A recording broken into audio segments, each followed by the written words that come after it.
Vamos supor que o Memphis Depay resolva sair do Corinthians. Cara, esse cara aí é o substituto ideal. Pega os 4 milhões os 5 milhões que paga para o Memphis, sendo que metade deve ser da patrocinadora Master, e dá no Malcom. É investimento garantido. Samir, Malcom vai sair do Al Hilal. Olha, deixa eu falar uma coisa. Eu não sei, né? O contrato dele tá acabando lá até junho de 2027. É o contrato do Malcom, tá? Agora, por que ele vai deixar o clube? Tenta contornar situações complicadas, mesmo assim nas redes sociais os torcedores buscam uma forma de aliviar a todo momento, querem o Malcom. Salário de Malcom. O Malcom vai sair do Al Hilal após o Super Mundial de Clubes, né? Enfim, o Corinthians tem a obrigação de pelo menos tentar a contratação desse cara. Publicou um torcedor lá no Passarinho Azul. 114 milhões de reais por ano ganha o Malcom. Cara, 114 milhões, meu irmão, o cara tá tirando aí 10 milhões, né, por mês de reais. Matemática não é meu forte, mas acredito que é isso, né? É muita coisa, velho. Se for isso aí que tá escrito, deixa eu ver onde tá escrito aqui, é um site que eu não conheço. É no MSN, né? MSN. Lembra quando tinha o MSN para bater papo? Agora, cara, o dobro do Depay, 9 milhões e meio por mês. Só que é o seguinte, né? Vamos lá. 9 milhões e meio de reais por mês, desculpa, de reais por mês, no Al Hilal. O cara, quando quer voltar ao futebol brasileiro, que eu não sei se é o caso do Malcom, aí ele já vai entender que acabou esse tipo de salário para ele. Pô, e um cara que ganha isso por mês há quanto tempo? O Malcom, ele pegou o auge lá da Rússia, né? Chegou a jogar no futebol chinês, o Malcom? Jogou no Barcelona. O forte do Malcom nunca foi projeto de carreira. Nunca. O Malcom sempre visou dinheiro, tá? É um cara que sempre visou grana. O Malcom sempre visou grana, tá? Nunca ele se importou com a carreira. Um cara que sai do Barcelona para jogar no Zenit, você já vê que é um cara que projeto de carreira para ele não tá nem aí. É igual o Paulinho quando saiu do Barcelona foi jogar na China. Correto? Então, a não ser que o Malcom cansou de ganhar dinheiro e está disposto a ganhar 3 milhões por mês no Corinthians, 3 milhões e meio. E o Corinthians, pô, nem tem grana para isso hoje, tá? O Malcom foi do Bordeaux para o Barça, do Zenit para a Arábia, entendeu? Foi o nosso amigo aí, o Dalmo, né, que fez aí a lista, né? A lista. Então, velho, o Malcom é da Sapolândia, quebrada monstra, diz o Bruno. Cara, só se ele cansou de ganhar dinheiro, falou, agora chega. Cansou de ganhar dinheiro, a gente fala assim também, né? Pô, o cara vem pro Brasil, o Malcom, para ganhar 3 milhões e meio por mês, 4 milhões. Vamos supor que o Memphis Depay resolva sair do Corinthians. Cara, esse cara aí é o substituto ideal. Pega os 4 milhões os 5 milhões que paga para o Memphis, sendo que metade deve ser da patrocinadora Master, e dá no Malcom. É investimento garantido. Nós estamos falando de um jogador de 28 anos ainda, que é um monstro fisicamente, ele é muito forte, ele tem uma explosão muito forte, sabe finalizar, é corintiano, conhece o clube. Cara, o Corinthians poderia trabalhar melhor isso. Se você falar assim para mim hoje, Roger Guedes ou Malcom, eu vou polemizar. Se você falar assim para mim hoje, Roger Guedes ou Malcom, eu prefiro o Malcom. Até pelo histórico do Roger Guedes, né? Trairão, mascarado, enfim, deixou o Corinthians numa semifinal contra o São Paulo de Copa do Brasil. E outra, idade, eu prefiro o Malcom, tá? Eu não sei vocês. Não sei se o Guedes é melhor. Claro, o Malcom, ele é muito top, velho. O Malcom, ele é muito, muito, muito, muito, muito, muito top. Enfim, eu prefiro o Malcom. Agora, eu sinceramente, se o Malcom ficar livre no mercado, eu vou falar um negócio para você que eu não vou errar nisso do que eu vou falar. O Corinthians vai tentar. Posso garantir isso para vocês. Isso é do Corinthians, velho. Primeiro que eu tinha uma informação que a patrocinadora master do Corinthians queria colocar mais um jogador, mais um atacante de ponta, assim, de nome. O Malcom ele não é tão midiático, mas ele é um jogador, pô, já jogou no Barcelona. E a patrocinadora do Corinthians ela não é patrocinadora do Augusto. Ela é patrocinadora do Corinthians. Eu acredito que eles vão ajudar o Corinthians, tá? Eu acredito que eles vão ajudar o Corinthians. Então, eu tenho quase certeza, eu tomei até um susto, porque esses dias um empresário me chamou de futebol e falei, Malcom no Corinthians? Malcom e Elinho no Corinthians? Eu falei, mas você tá sabendo alguma coisa? Ele falou, não, só tô perguntando. Fiquei até assustado, porque o Corinthians está numa situação financeira que não dá para pensar nesses caras, pelo menos no Malcom, né? No Elinho dá para pensar, né? Aliás, está faltando gás, então vamos de Elinho. Então, assim, eu acredito que o Malcom o Corinthians vai tentar. Vai tentar, tá? É a posição que precisamos, é um menino sério. Cara, nunca vi um escândalo do Malcom na carreira, eficiente demais. Pô, até na seleção olímpica, ele que fazia os gols decisivos, não era o Neymar. Apesar que naquela ele não jogou, né? Foi no segundo título olímpico da seleção brasileira, quem decidia os jogos era o Malcom, entendeu? Era o Malcom, né? Malcom X. Será que o pai dele era fã do Malcom X? Ou o pai dele era fã do Malcom McLaren? Essa daí do Malcom McLaren, meu irmão, só quem é da antiga do break para saber, hein? Malcom McLaren, quem conhece aí? Então, gente, eu acho que o Corinthians vai para cima do Malcom se ele estiver livre no mercado depois do Super Mundial. E vou falar uma coisa, é obrigação. É obrigação, se vira. Vamos tentar, não custa nada. E aí, quanto que é? Porque, ó, todo mundo traz um ex-ídolo. O Lucas voltou para onde? Para o São Paulo. O Kaká voltou para onde? Para o São Paulo. O Neymar voltou para onde? Para o Santos. O Robinho, quando voltou para onde? Para o Santos. Cara, o Corinthians tem que tentar, velho. O Corinthians tem que tentar, na minha opinião. Beleza? Então, assim, eu só falei do Malcom porque me perguntaram, tá, gente? Fala pessoal, tudo bem com vocês? Bora atualizar as notícias do Timão porque Igor Vinícius, do São Paulo, tá negociando com o Corinthians. Teve demissões na base, a nova diretoria tá trabalhando e novidades no treino, porque o Dorival Júnior também tá preparando para esse confronto diante do Grêmio. Chega mais, eu sou o Chico Garcia, inscreva-se no canal e vamos juntos. Bom, rapaziada, Igor Vinícius no Timão.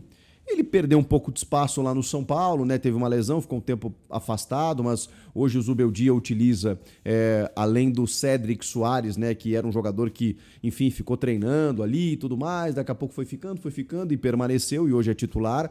Quando ele não utiliza o Cédric, o Ferrarese faz às vezes de um lateral direito. Então o Igor Vinícius realmente perdeu espaço e não faz mais parte dos planos do técnico Luiz Zubeldia. Por outro lado, o Corinthians tem o Mateuzinho como um lateral titular, que até machucou recentemente. O Fagner foi emprestado ao Cruzeiro e o substituto do Mateuzinho, muitas vezes precisou ser utilizado, o Léo Maná, ele acabou se tornando insuficiente, né? Tanto que, recentemente, o Dorival fez uma mexida no time, utilizou o Félix Torres como lateral. E olha, vou falar baixinho aqui, para mim ele tinha resolvido o problema. O Félix Torres... até por ser um cara ali que pode compor um pouco mais a defesa, e esse era um problema do Corinthians, né? Então o Dorival tem utilizado muito o Kaká e o André Ramalho. Quando o Félix Torres faz essa lateral direita, ele também recompõe como um zagueiro, o que dá uma sustentação maior, tanto que o Corinthians parou de tomar gols, parou de fazer também, né? Mas parou de tomar gols. E olha que o Félix Torres em alguns jogos, ele até se assanhou um pouquinho, né? Como a gente fala, assim, né? meio que deu uma empolgada, deu uma ultrapassada muitas vezes, passou da linha divisória do gramado, né, para tentar alguma coisa. E realmente, comparando com as atuações do Félix Torres como zagueiro, onde ele estava muito mal, cara, na lateral ele tinha sim encontrado. Claro que daqui a pouco você pode entender que não é uma solução, não pode ser uma solução definitiva, mas uma alternativa de jogo, beleza? E aí tá muito claro que o Dorival Júnior identificou como um problema. Você, quando não tem o Mateuzinho, você tem que apelar para o Félix Torres justamente porque o Léo Maná não se tornou suficiente nesse sentido. Então, Igor Vinícius, que foi jogador do Dorival no São Paulo, uma indicação do treinador, pelo menos é a informação que traz tanto a ESPN quanto a Gazeta Esportiva. Só tem um problema, né? Ele fora dos planos do São Paulo, a gente está numa janela aberta agora, não é só o Corinthians que tem esse interesse. Santos, Fortaleza, Vasco, todos esses times procuraram também o São Paulo para negociar o Igor Vinícius. Claro que o Timão tem uma preferência pelo tamanho do clube, pelo Dorival, né? Por ser uma indicação de um treinador, que aí o jogador já chega com a confiança do técnico, facilita, né? E acho até que o Igor Vinícius viria para ser titular. Eu sei que o Mateuzinho terminou o ano passado muito bem, por exemplo, mas oscila muito, né? Como todo time, como as duas laterais, né? Então o Igor Vinícius, eu não sei se seria uma solução definitiva. O Igor Vinícius chegou a fazer bons jogos pelo São Paulo, chegou a viver um bom momento pelo São Paulo, mas nunca foi uma unanimidade, uma afirmação. Enfim, a gente tem que tratar com a realidade. O Corinthians tem dinheiro para investir num lateral, para adquirir direitos, aquela coisa toda? Provavelmente não. Então você faz o chamado troca de prejuízos, né? Ok, não está sendo utilizado no São Paulo, é um jogador que o técnico conhece, que daqui a pouco vai cumprir uma função que ele quer, vem para cá que a gente resolve. Infelizmente, a gente tem que trabalhar com a realidade. Mas, enfim, não está garantido ainda, não está certo, mas já existem tratativas aí, uma indicação do Dorival e uma tendência de que ele jogue no Corinthians. Tem outras situações que eu gostaria de ver com vocês, como, por exemplo, demissões nas categorias de base. Sim, porque você sabe, né? O Osmar Stabile chegou até o dia 9 de agosto, quando ocorre a Assembleia Geral, ele que vai mandar no Corinthians, né? A menos que o Augusto consiga alguma medida para retornar, né? E até nessa entrevista que eu até já citei no vídeo anterior que ele concedeu ao SBT para o Benja e para o Vessone e para o Marco Belo e os demais ali, o Benja pergunta, eu estou entrevistando quem? O presidente, o ex-presidente, o presidente afastado? E ele falou, o presidente do Corinthians, eu sou o presidente do Corinthians. Aí o Benja falou, tá, mas você estava lá despachando hoje no Parque São Jorge? Não, eu não estou lá porque eu não posso entrar, mas... Que loucura, né? Mas e o Romeu Tuma? Não, esse está afastado. Não, mas ele está dizendo que ele não está afastado. Não, mas a Maria Ângela que afastou ele porque a comissão de ética o afastou e tal. Então o Augusto está numa linha de que ele ainda é o presidente. Mesmo assim, o Osmar Stabile está tomando as suas decisões. E o Chicão e o Batata, coordenadores ali, né, das categorias de base, um grande problema do Corinthians, né, para ser resolvido, né, com declarações polêmicas do Dinei, que saiu de lá disparando, as 87 contratações, muita coisa errada feita na base. O Chicão e o Batata, que eram aliados, né, pessoas muito ligadas ao Augusto Melo, foram simplesmente retirados da gestão Osmar Stabile. Esse é um problema, né? Independentemente de quem tem a razão nesse caso, é um presidente que não vai ficar até o fim do mandato, vai ficar até agosto. Já disse, inclusive, que não vai concorrer se tiver uma nova eleição.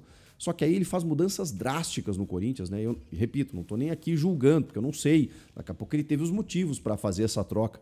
Mas faz sentido, né, para vocês, essa troca? E aí, quando há essa troca, né, o cara tá ali transitoriamente, né? Então, assim, ok, vou apagar esse incêndio aqui, vou resolver esse pepino aqui. Mas aí o cara muda toda a diretoria estatutária, o cara muda os caras da base. Só faltava ele demitir o Dorival, o Fabinho Soldado e tal. E ele até chegou dizendo assim, né? Não, o departamento de futebol tá mantido. Pô, era só o que faltava, né? Ele chegar lá e dizer, não, vai todo mundo embora. É aquela instabilidade que se reflete no elenco que eu falava para vocês, né? Não tem como, né? Os caras começam a mudar as peças do tabuleiro, o jogador, que ok, tem contrato, não tem como o presidente mudar, mas, cara, que segurança você tem, né? Enfim. Inclusive, uma das medidas do dia foi uma nota oficial do Corinthians comunicando a rescisão com a empresa que estava responsável pela biometria e o reconhecimento facial na Neoquímica Arena. A BPAS, estou com a nota aqui, né? O Corinthians agradece a empresa e tudo mais. Por quê? Porque era uma empresa que estava sendo negociada com a gestão Augusto Melo. E aí a nova diretoria assumiu, o compliance analisou outras empresas, né? E entendeu que a Bipes não deveria continuar. E comunicou a rescisão de contrato. Só que o clube tem, assim como todos os clubes da Série A, com estádios em capacidade para mais de 20 mil pessoas, a obrigatoriedade de instalar a biometria e o reconhecimento facial até o dia 14 de junho. Nós estamos no dia 6 para o dia 7 aqui, faltam menos de 10 dias para o Corinthians resolver isso. E não resolvendo isso, o Corinthians pode ser multado ou ter partes do estádio ou o estádio inteiro interditado. Olha o pepino, olha o problema. Então, a Bipes não segue e agora o Corinthians vai ter que correr contra o tempo para encontrar uma outra empresa, eu imagino, que já esteja engatilhada. Porque se a diretoria chegou, os caras estão lá, estavam trabalhando já para resolver essa questão da biometria, não rescinde, porque era da antiga gestão. Não imagino que tenha sido apenas um capricho. O compliance deve ter entendido que, ok, essa empresa não poderia tocar o processo, que deve ter outras lá em vista e que essas outras, uma delas pelo menos, esteja pronta para começar a trabalhar e em dias entregar o serviço pronto para a Neoquímica Arena. Parece um detalhe pequeno, mas mostra o estado que está o Corinthians, né? Um completo abandono em todos os sentidos. O que mais que eu queria falar com vocês? Eu tenho mais assuntos com vocês aqui, como, por exemplo, o treinamento dessa sexta-feira com o Dorival Júnior, que teve novidades, como, por exemplo, um menino de 16 anos, ele se destacou no Sub-17 e acabou contemplando ali o elenco, né? O Gustavo Milani, 16 anos, um goleiro aí que daqui a pouco pode aparecer aí, né? Como uma joia, uma nova promessa, enfim, é destaque do Sub-17, pegou um pênalti, inclusive, e assegurou o 0-0 aí diante do Red Bull Bragantino no Sub-17. O Gustavo Henrique trabalhou com bola, a gente estava falando do seu retorno, né? Ele estava em transição, mas ainda sem participar com o elenco, dessa vez ele trabalhou com bola. O Dorival está tendo vários desfalques, aí, jogadores convocados, seleção sub-20, alguns lesionados, né? Como o Yuri Alberto e o Ranielli, esses trabalharam apenas na parte interna, né? O Ranielli vai demorar um pouquinho, o Yuri Alberto ainda muito mais, né? Infelizmente, vai demorar um tempinho para voltar. Aliás, Yuri Alberto fazendo falta na seleção, hein? Só um parênteses aqui, né? Entre eu e você. O que o Yuri joga mais que o Richarlison, eu não consigo nem mensurar. Uma pena ele ter machucado justo agora, porque eu acho que ele teria uma oportunidade, ou pelo menos deveria ter, na seleção brasileira. Enfim, mas o Yuri precisa voltar mesmo para defender o Corinthians. Acho que até agosto aí ele deve estar de volta. Vai parar agora um mês, né? Depois julho, e aí quem sabe agosto ele esteja de volta. Uma pena. Ele e o Ranielli fora, os outros desfalques aí por convocações. E o Gustavo Henrique trabalhando com bola aí, foram as situações de treino. O Corinthians que trabalha ainda nesse sábado, folga domingo, segunda-feira retoma e quinta-feira, no Dia dos Namorados, Corinthians e Grêmio e Corinthians se enfrentam em Porto Alegre na última rodada do Brasileirão, antes da pausa definitiva para o Mundial de Clubes. E aí, o que vocês acharam de tudo isso? E o Roger Guedes deu uma entrevista também, né, pro GE. Tá dando várias entrevistas, né? E falou sobre o fatídico momento em que ele deixou o Corinthians numa semifinal de Copa do Brasil para realizar o seu sonho de jogar no Catar. Ele já disse que foi mal interpretado, que o sonho era jogar fora do Brasil, que a maneira como ele veio pro Corinthians foi um acordo que ele fez com o Duílio, né, que se viesse uma proposta nesse sentido, ele teria que ser liberado, como ele foi. Ele veio sem custos, né? Abriu mão de muito dinheiro, vindo da China lá para jogar no Corinthians naquele momento, mas ele priorizaria, né? Deixou claro na entrevista o Corinthians num retorno, disse que já houve algumas tentativas, né? E a gente sabe que houve para que ele retornasse. Eu sempre disse para vocês, gente, o Roger ele só vai voltar ao Brasil, depois que assim der um tempinho, os caras lá não quiserem mais ele. Ele ainda disse que tem um sonho de jogar na Europa e acha que tem condições de jogar na Europa, e eu não duvido também, né? Então, daqui a pouco ele vai ter mercado por lá. Ele já tem 27 para 28 anos, né? Claro que as coisas dificultam um pouco mais, mas eu acho que ainda é possível. Então, eu não vejo nesse momento ele voltando. O salário que ele ganha é estratosférico no Catar. Assim, sendo bem honesto, só se ele não tiver nada. E aí ele pensa, bom, vou voltar para o futebol brasileiro. E aí acho que ele priorizaria mesmo o Corinthians pela relação que ele criou. Ele fala que a torcida, às vezes, né, Cobra, mas muitas vezes sente falta, né? Vem cá, meu mercenário favorito. É o que muitos de vocês falam para ele. Porque, obviamente, né, quando a gente fala em qualidade, putz, eu acho que cairia como uma luva. Mas esqueçam ele por enquanto, tá? Tá num outro patamar, num outro status, tá ganhando muito dinheiro. Se daqui uns anos, enfim, ele não tiver mercado, ele volta. E